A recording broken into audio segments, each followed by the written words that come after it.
at this hour, a closed-door, high-stakes hearing in the case that seeks to hold the ex-president accountable for a stunning breach of national security. Prosecutors working for special counsel Jack Smith are currently in front of Judge Aileen Cannon discussing the classified documents case. That is after Donald Trump himself and his attorneys were before the judge earlier today. It is the first time Trump has been before the judge overseeing the documents case.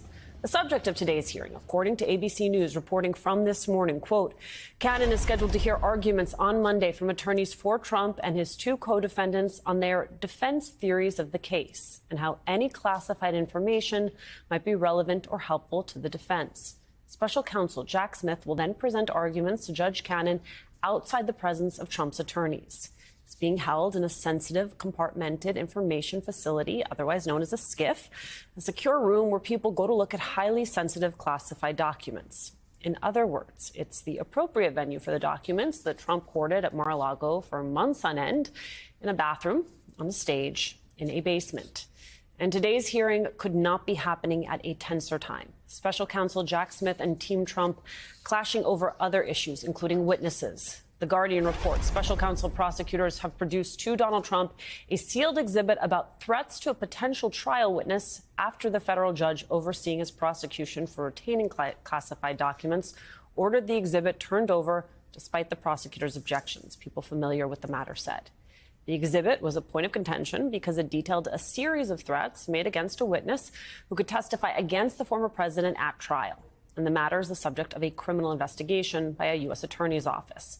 Prosecutors had wanted to withhold it from Trump's lawyers. And that is where we start today with MSNBC host and legal analyst Katie Phang outside the courthouse in Fort Pierce, Florida for us, plus former top prosecutor at the Department of Justice, Andrew Weissmann. And with me at the table, Lisa Rubin, now an MSNBC legal correspondent. Katie, let's start with you. This is a complicated case, in part because we're talking about how to handle some of the country's most sensitive national security secrets. Walk us through what it is that's being discussed today. Yeah, so Alicia, the Classified Information Procedures Act, otherwise known as CIPA, lays out a very detailed procedure by which a case is to proceed. What do I mean by that? Well, in order to prove a case, if you're a prosecutor, you have to be able to meet certain elements of a crime. And in order to prove those elements of the crime, you're going to need evidence. But before you get to the trial setting, you have to go through the discovery process. And there's a discovery legal standard that's at play right now, and that's what's happening behind us in the federal courthouse in Fort Pierce. Special counsel Jack Smith is attempting to educate, and I want to emphasize that verb because Aileen Cannon is inexperienced when it comes to classified documents and national security cases. Jack Smith is trying to educate Aileen Cannon on the universe of documents that are not only irrelevant to the defense, but not helpful to the defense. So the reason why I emphasize those two concepts is because that is the legal standard. In order for the defense to be able to obtain this information from the government, it has to be relevant and helpful to their defense. Now, just because it may be relevant and helpful in and of itself does not mean that it gets turned over. It may be turned over in a redacted form. It may be turned over in the form of summaries that are used to substitute for that classified information. But what's critical for people to understand about what's happening right now is that there is a section called Section 4 of CIPA that allows the government to meet with the judge on an ex parte basis without the defense being present. That already took place on January 31st for 3 hours. No defense counsel was present. No defendants were present. At that time, Jack Smith tried to explain to Aileen Cannon the universe of documents that he believes, or his team believes, should be turned over to the defense. I would footnote now, too. You have a defendant who's Donald Trump, who originally had the classification authorization to look at everything that is pretty much at issue right now. But then you also have two co-defendants that never had that security classification. So there's two different kind of parallel tracks that are happening. But what happened this morning from 9:30 to 2 was the defense met with Aileen Cannon without special counsel Jack Smith's team and said, here's our theories of defense. And that is why the government is now back in there this afternoon to deal with perhaps what Aileen Cannon is presenting to them as being those defenses to be able to justify ultimately what will be her ordering Jack Smith to turn over certain pieces of classified information. Lisa, help us understand how access to these classified documents is determined. In the first instance, or by the judge to the parties? By the judge to the parties here. Well, I think You got to separate it into two buckets because, as Katie just noted, Walt Nauta and Carlos de Oliveira, who are Trump's co-defendants in the case, are very differently situated than he is.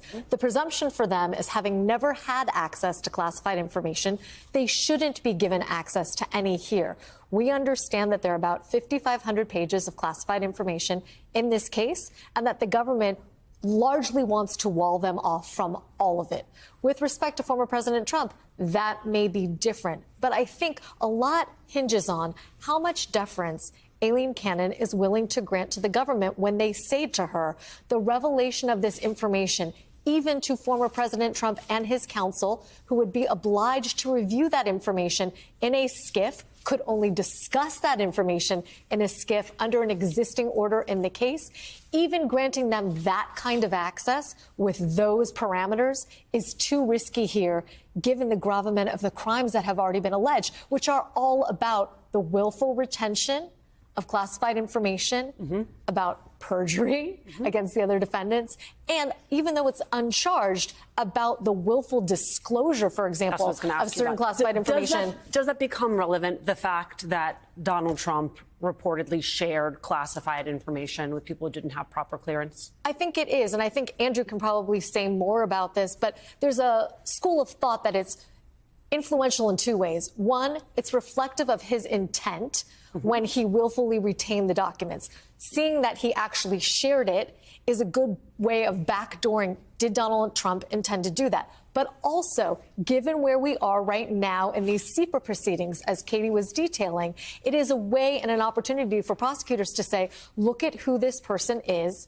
Can he be trusted? Can his lawyers be trusted not to share it with him, given the nature of those relationships and what we've seen occur and transpire between Donald Trump and his lawyers to date, not just in this case, but in others. All right, Andrew, you were name checked, so if there's more you want to add, please add it. But I also want to make sure we get to this, which is that there is a filing out today in which you have Jack Smith calling out Team Trump's attempt to tie the Hur investigation with the classified documents case here. You have last week Trump's attorney saying, quote, President Biden will not be charged and President Trump should not have been either. What is Jack Smith saying in this response, Andrew?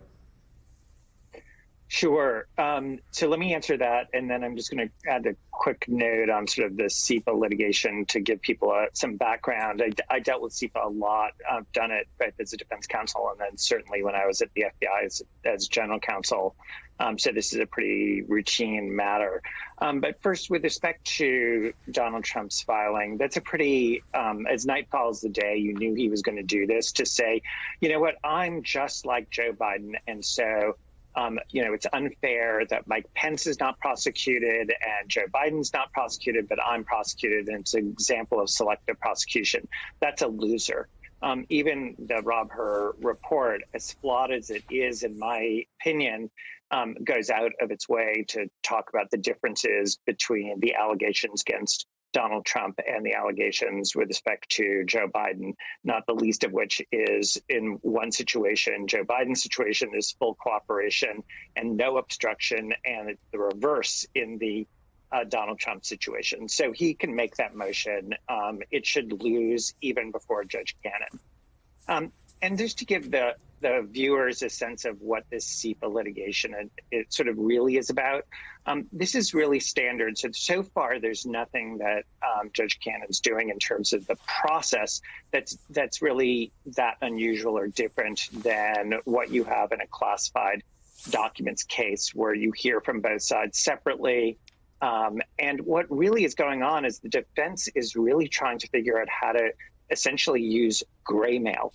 They basically want to get the judge to get the government to disclose to them classified information that the government really doesn't want to disclose, because if the court goes along with the defense and the government's like, I just don't think it's worth it, it really makes it hard to prosecute. And a lot of times you get a better plea offer or the case doesn't even go forward. So the whole point of this CIPA statute is to make it hard for the defense to use gray mail. And so I would suspect that Donald Trump is privately and is in his private meetings with the judge is trying to talk about all of the classified information that he wants to get his hands on, above and beyond what was at Mar-a-Lago, and to make arguments about why that is so vital to his defense. And the government's saying, no, don't allow that. And that is exactly why the CIPA statute's in play. This is the kind of issue, though, that the government is going to take so seriously that if they think that the judge is wrong here,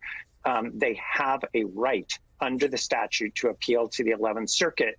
As we know, the 11th Circuit has not been shy in reversing Judge Cannon. It has happened twice already.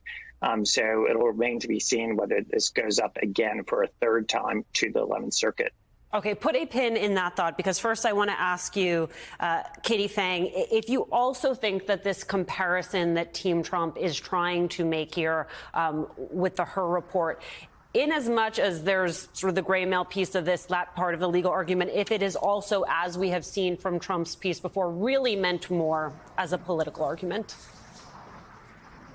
Yeah, it's more for the posturing than it is for the legality. We've always known that Donald Trump would assert a selective, vindictive prosecution argument no matter where he is being prosecuted, no matter what jurisdiction it is. It's just who is the ultimate audience. But you know, it's the law, Alicia. The law is black and white when it comes to this. The judges may interpret the law differently or incorrectly, and we've seen that Donald Trump has tried to make arguments that are legally based upon which he has lost time and time again. But Aileen Cannon has shown that she is a receptive and a very friendly ear to some of the arguments that have come forward from Donald Trump. But to Andrew's point, she's gotten it wrong. And so I think at this instance, though, you've seen the government ask for permission to file what we call a SIR reply. We saw this huge filing that was done by Donald Trump that included new and original arguments that were never put forth before. Jack Smith says, I need the chance to be able to file a reply to that so that we can have a fulsome argument. But that's kind of a sideshow, Alicia, to really what is at issue here. This case is about classified documents and national security secrets. That is where the focus has to remain. It cannot be dealt with the political posturing or the arguments that this is selective prosecution. And the Hur report is not going to give Donald Trump what he thinks it is. He's trying to bootstrap with that report, and it doesn't give him legally or even politically the juice that he thinks that it's going to be able to give him.